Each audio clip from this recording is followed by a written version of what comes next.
Joining us with more on all of this, inflation, Charles Thorngren. He's the CEO of Legacy Precious Metals. They talk about them all the time. First sponsor of this show. Charles, good to see you. Great to be here. Thank you. I've been promoting you a bit because every time I talk about inflation, I'm like, stay tuned. Charles is coming up. So we're glad you're here. One of the things that I've been talking about, of course, is the good news, which is that we're seeing inflation come down. I mean, it still doesn't necessarily, like when you add up everything that has been up, we're still up, like, I think the raw numbers are some 16% over the last several years.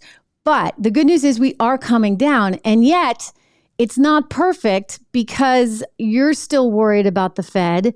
I'm still worried about the Fed in terms of raising, and we'd think, okay, maybe that's good for the dollar. Maybe that's good. But you have a different view on that. You still think that they're going to raise, and you still think it's not necessarily good for the U.S. economy. Walk us through that. They have no choice but to raise. And I know I'm saying something different from everyone else out there. That's why we like you. You give us a teaser that inflation's coming down, yet the core has barely budged. Yeah. So look at that number realistically. The core inflation rate has barely budged. And we're at a time now where people aren't spending on goods necessarily. They're spending on vacation. The things that in vacation spending does are not included in things outside of the core. So the numbers they're using are a little bit confusing. Mm-hmm. So when I say that, the Fed has already said we're raising rates this month. That's going to happen. They're going to raise again at least once more this year. Mm-hmm. And they're going to raise again next year as well. I know people are like, wait, well, they have to. I mean, like, they have to. Yeah, no, I hear it. I by the way, like, I wish they had done this a long time ago so we weren't in this position. But what happens when they raise? Because that's the real tricky thing. Like, people forget, like, that whole regional bank crisis that we just went through and we think is all said and done, right?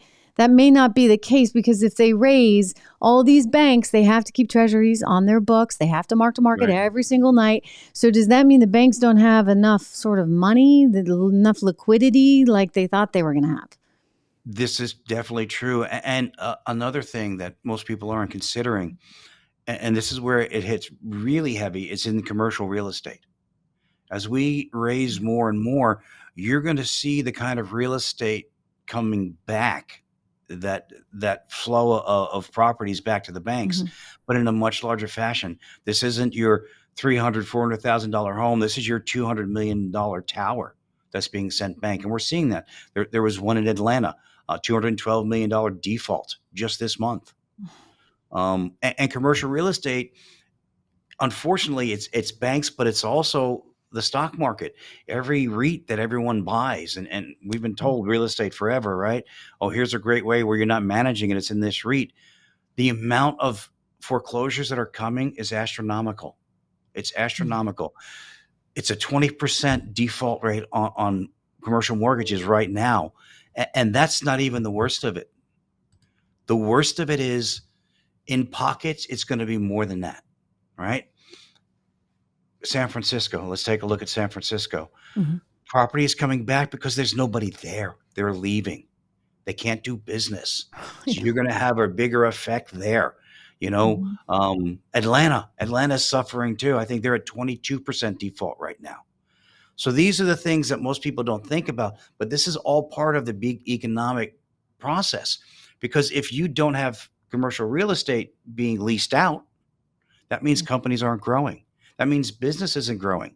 This is how a extended recession happens.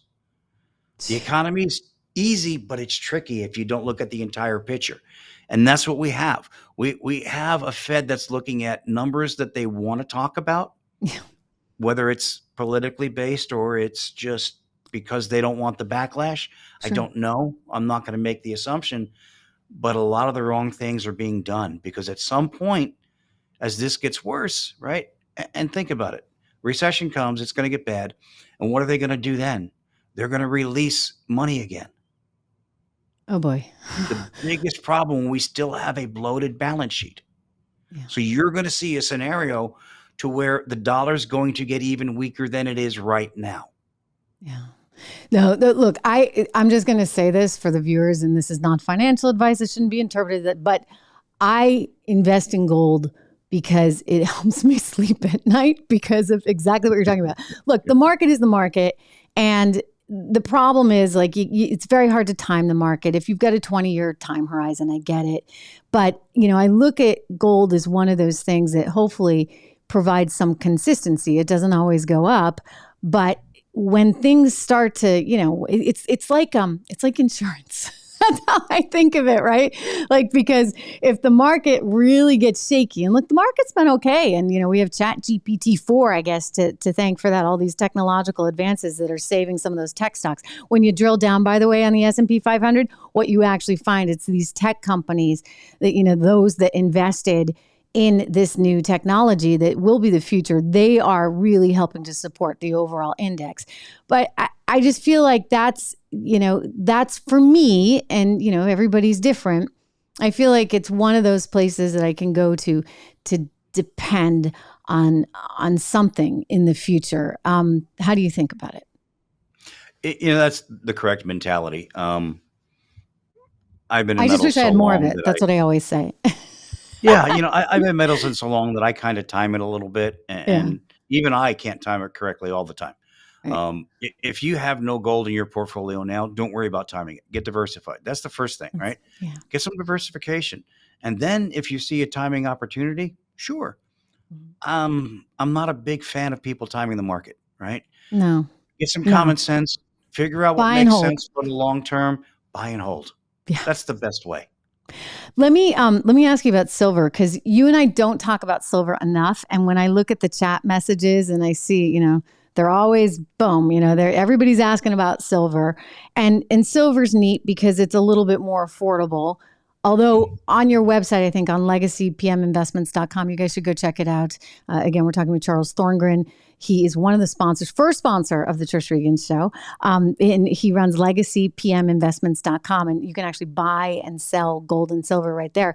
Could you buy like a small, it's not like you have to buy like a big gold bar. You can buy smaller portions of gold there, but you can also buy silver. Tell us a little bit about that platform, and then we'll get into silver prices. The platform was created so that everyone has access. This is really what it comes down to. Mm-hmm. There's no minimum. If you want to go on there and you let's say you're just starting out in your investment, you're a younger person, you want to create your portfolio for later, you can go there and you make recurring payments. You can use small dollar amounts. You can make it like an automatic savings plan. It was done this way so that everyone has access, whether you're doing large transactions, small transactions to be delivered, or if you want it stored. We have options for all of it. It's the only way that we can truly help a customer base in something that they need. For so long, it was so difficult to deal in precious metals. You never knew who to go to, how to do it, who was going to give me the best advice. And this is why the platform came out, right? You have the option to speak with somebody if you need help, or not speak to somebody at all. If you know what you're doing, you can go in there, log in, create your account, and trade as you know that you need to do. No, it's great. I'm just going to put this up on the screen. People have seen it before, but this is legacypminvestments.com, 1-866-589-0560. Again, we're talking with the founder of Legacy Precious Metals, Charles Thorngren. He's also CEO. So you can, I like the transparency only because if I'm going to call the salesperson, it's also nice to be able to say, okay, well, what is gold at today? Right. And you can kind of talk with the salesperson, I guess, and simultaneously be looking at your platform there at legacypminvestments.com. But the other thing you can do is, and this really I found super cool, is you can sell it back. Because you don't think of gold as terribly liquid, right? Like if you have this stuff in a vault, what do you do with it? Right. And on your platform, you guys will buy it back? Absolutely. If you bought it from us and it's when we're holding it for you in storage, you can sell it immediately. You could if you want to try to time the market, and again, I don't recommend you do it, but if you want to, you can do that. The kids like this. The kids, they want to time it. They do. They do. Silver is trading at $25.25 right now. It's trading up almost 1%. Gold over 1% in today's market. What is your sense of silver? In the past, I know you felt like it's been very undervalued respective to all the opportunities that it presents and how it's used. Right, right. What's your take on silver right now? Silver, it's so undervalued that I don't even want to tell you where I think it should be, because then Okay. you think I was crazy. Okay. But But why in do a you think that, day, like, we don't, you don't even have to give me a price target, but what is it that you see in silver that you think the market is missing right now? the market is stuck on other aspects. Gold right now, Mm-hmm. because we're seeing so much turmoil, right? Everyone's Mm-hmm. talking inflation, central banks. We have a war going on. We have a president that half the people don't like. Mm-hmm. This is all a gold play, right? That's the central Yeah. bank stuff. That's your Federal Reserve stuff. Yeah. So the news there is so strong, it overshadows what people should be looking at in silver. Silver, it's much more affordable. It's been undervalued for more than a decade. Okay. Mm-hmm. Everything that you dream or your kids dream about buying includes silver. Every electronic device, every EV car, every solar panel you put on your house, Mm-hmm. everything, it has silver in it. Silver has Interesting. So it's such a an much needed industrial play. metal. It's the of the precious metals, it's the one that has the most industrial use. Hmm. And we are not becoming less technological. We're becoming more technological, Yeah. more electronics, more electricity-based things. Silver, silver, silver. So if you look at it and say it has the economic principles that's necessary, because it does, Mm-hmm. Yeah. but then you take the fact that it's also so industrial, Mm-hmm. it makes sense. Everyone should be buying silver. And it's so easy to say gold because that's what everyone thinks. Mm-hmm. But when I say gold, I am talking gold and silver. So for all you silver people out there, forgive me for not saying silver more. But I love silver. Always have. Silver and gold. Wasn't that there was a song, Silver and Gold, in Rudolph. I remember that one. In Rudolph, the red-nosed reindeer. It's August. It's not even August. It's July, and I'm talking about Christmas. If you can imagine that. But anyway, there's a great Silver and Gold is the name of the song. But look, I think that the concern that so many of my viewers have, that I think you and I share, is that we're kind of on a trajectory where there's no willingness, there's no ability to course correct, right? We have so much in the way of our national debt. We have such a bloated government. We have an effort to, Joe Biden just announced the other day, actually, they're going to forgive some $39 billion worth of student loans. 800,000 people will be affected. It's like, wait a second. Didn't the Supreme Court say you can't do that? Well, that was for the $450 billion plan, but he came up with a smaller version. Look, every politician, and I'm just going to say this is actually on both sides, right? Like they all want to spend. They all want to spend. They all want that money coming back to their district, and they all want to be able to take a victory lap. So it means spending more money. So I don't know how this changes. I don't think that there is any will to get this under control. With that in mind, I guess, you have to plan your future accordingly. And I think there's the harsh reality that life is just going to keep getting more expensive. Absolutely. I mean, that's what we know. I've never heard any older person say, "Oh, this was so much more expensive when I was younger," and that's just a fact. As you have a country that tells you that inflation is good, under control, you understand that means that over time you lose value. You have no choice. If you lose 2% a year, by the time you're retired, you'll be having that same conversation about, I remember bubble gum at $1, and it's going to be 10. Yeah. That's just the way that it works. And this is why people need to hedge against inflation. They also need something that works regardless. So as the dollar gets weaker, gold and silver gain in value. Yeah. It's just the ultimate hedge, and always has been. And we need that hedge because we And know even if that the dollar gets stronger, I mean, to your point on the banks and their balance sheets, sometimes when the dollar gets stronger, it's because everybody's fleeing, right? The scariness of the world. Right. And then, often you do see gold rally in those kind of circumstances as well. I mean, we saw that during that whole regional bank crisis where gold was just skyrocketing.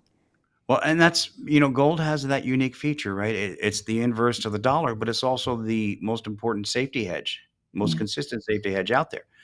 So when a dollar runs up, that's just as unsafe as it running down. Yeah. There's still a safety environment that metals fit in that process. Uncontrolled anything, economics does not like things that are outside of their parameter. Any economist will sit there and give you a window for where they're comfortable, and anything that happens outside that window is bad, Yeah. right? Because Yeah. it's unexplained, and we don't know how it got there. Mhm. And this is the conversation we're seeing now. Oh, the Fed's saying, "Oh, inflation came down." We don't really know why, but it came down, and that's maybe good. I don't know, and this is what we deal with, and this is why we have the problems that we do, because it's outside of known parameters. Yeah. And the Fed should know better.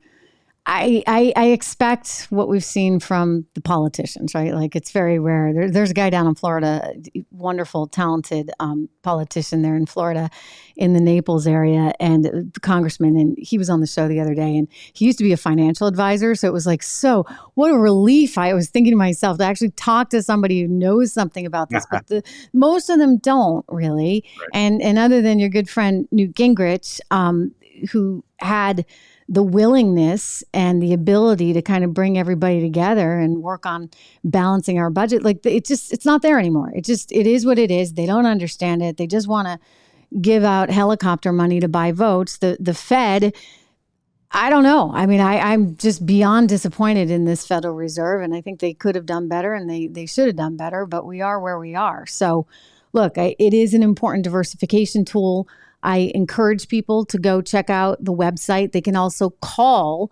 They can call 1-866-589-0560. That is the phone number for Legacy Precious Metals. And I know you have a wonderful sales team, and people will walk you through it to kind of help explain some of it. But look, diversification is the name of the game. Always has been. Always Charles, will be. It's so good to see you. Thank you, as always. Great to be here. Thank you. We'll talk again soon. Hey everyone, Trish Regan here. If you enjoyed that clip, please do me the favor of subscribing to the channel. Just hit that little subscribe button right over there. Did I do that right? Not quite, but you know where it is. Subscribe to the channel, hit the bell so that you get the alerts, and I'll see you back on the show.